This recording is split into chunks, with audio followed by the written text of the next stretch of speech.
लोकसभेसाठी भाजपने 195 उमेदवारांची पहिली यादी जाहीर केली. यामध्ये 34 केंद्रीय मंत्र्यांना भाजपने पुन्हा एकदा निवडणुकीच्या मैदानात उतरवले. पंतप्रधान मोदी तिसऱ्यांदा वाराणसीतून तर अमित शहा दुसऱ्यांदा गांधीनगरमधून रिंगणात उतरणार आहेत. त्यामुळे आगामी काळात या निवडणुकांमध्ये नेमक्या काय घडामोडी घडतात हे पाहणं महत्त्वाचं आहे. मात्र तिसऱ्यांदा वाराणसीतून पंतप्रधान मोदी यांची उमेदवारी जाहीर झाली.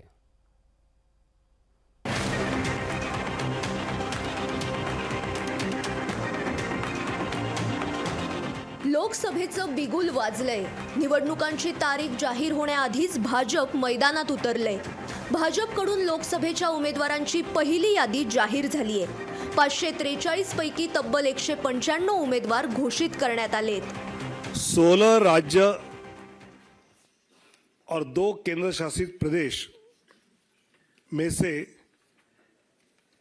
195 सीट्स का निर्णय हुआ. उसमें माननीय प्रधानमंत्री जी वाराणसी से चुनाव लड़ेंगे. भाजपच्या पहिल्या यादीत काय? 16 राज्य आणि 2 केंद्रशासित प्रदेशांमधून 195 उमेदवार जाहीर. पहिल्या यादीत महाराष्ट्राच्या उमेदवारांचा समावेश नाही. यादीत 34 केंद्रीय मंत्र्यांचा समावेश. 3 माजी मुख्यमंत्री लोकसभेच्या रिंगणात. मलप्पुरममधून 1 मुस्लिम उमेदवार. 195 पैकी 57 ओबीसी उमेदवार. 47% उमेदवार 50च्या आतले. दिल्लीतून 4 खासदारांचा पत्ता कट.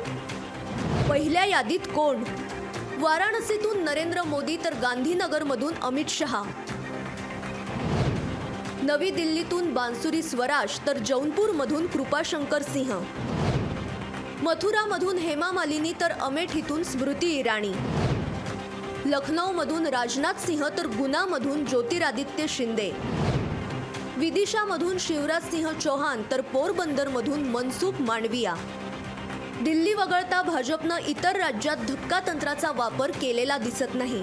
महाराष्ट्र, बिहार, आंध्र प्रदेश या राज्यांमध्ये जिथे आघाड्या आहेत त्या ठिकाणी अजून जागा वाटपावर शिक्कामोर्तब झालं नसल्यानं ती यादीही जाहीर करण्याचं भाजपनं टाळलंय. आता महाराष्ट्राचा तिढा महायुती कशी सोडवतीये हे औत्सुक्याचं आहे. ब्युरो रिपोर्ट, लोकशाही मराठी.